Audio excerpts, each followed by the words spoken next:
Hey, this video is going to be about agent reporting. This is all reporting on the pharmacy agent you use at your pharmacy. To get there, click on reporting in the menu item over here as a menu item.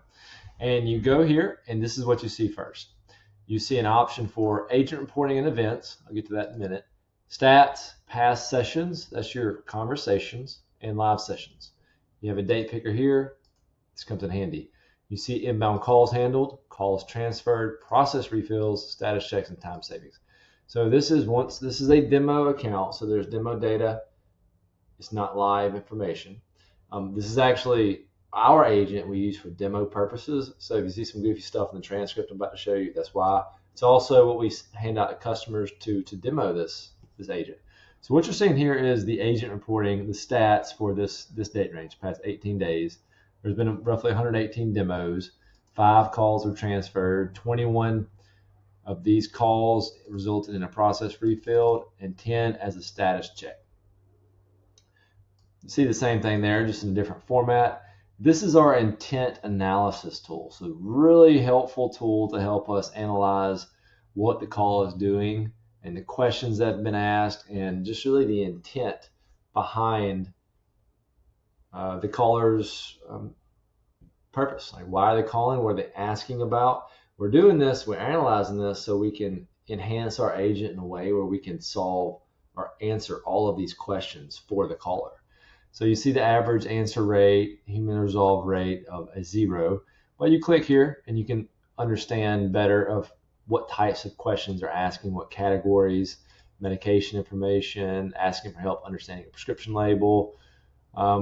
Kind of go on down through here, and I will say with your pharmacy, if you have a lot of data, this is a gold mine of information.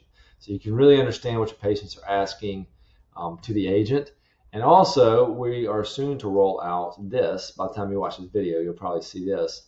When the caller asks to be transferred, we'll actually analyze the conversations too between your staff members. So you'll get a operational insight into the conversation at your pharmacy, something you've never had before. Really cool stuff. Click on past sessions and you'll see the past conversations. You'll see the type, it was voice. It doesn't have a name here unless we have a caller ID right there. Phone number they called from, direction, whether or not this resulted in a process refilled. And what I mean by that is the agent sent the refill request to the refill queue in Pioneer RX. It queued it up as a refill. Same with status checks. That's checking the status of a prescription. So whatever that status is in Pioneer RX, the agent relayed that back to the patient. Sentiment, date, you click here. This is the gold stuff here. Click here and you see the conversation, actual transcript of a conversation, just like it's a chat conversation. And this one says, can you call my doctor? Look, there you go. And this was a transfer. I can transfer to pharmacy staff, and that transferred to one of our devs probably. You want to click here. Thanks for calling Boxo Pharmacy. I'm Maya. You can hear the recording there. This is how you look at the stats. Live sessions, same that. Well, there's no live sessions going on, but you could do the same thing with live sessions to see it happening live. Events, this is something new. This gives you all the events, measures your IVR if you don't have an agent, or if you have an agent within the IVR, you can measure that here. So this shows how well the IVR compared to the agent, or the IVR and the agent, process refill, status checks, queries. Click to call and who's calling. This is an interesting one. This actually measures all the activity in your pharmacy when people use click to call or when they use who's calling within Pioneer RX. So that's our APIs triggering that, and you get to see how many people are using that. It's a lot in a live pharmacy. And you can just scroll on down and you can see exactly what happened here. And you can start to troubleshoot if particular items have failed.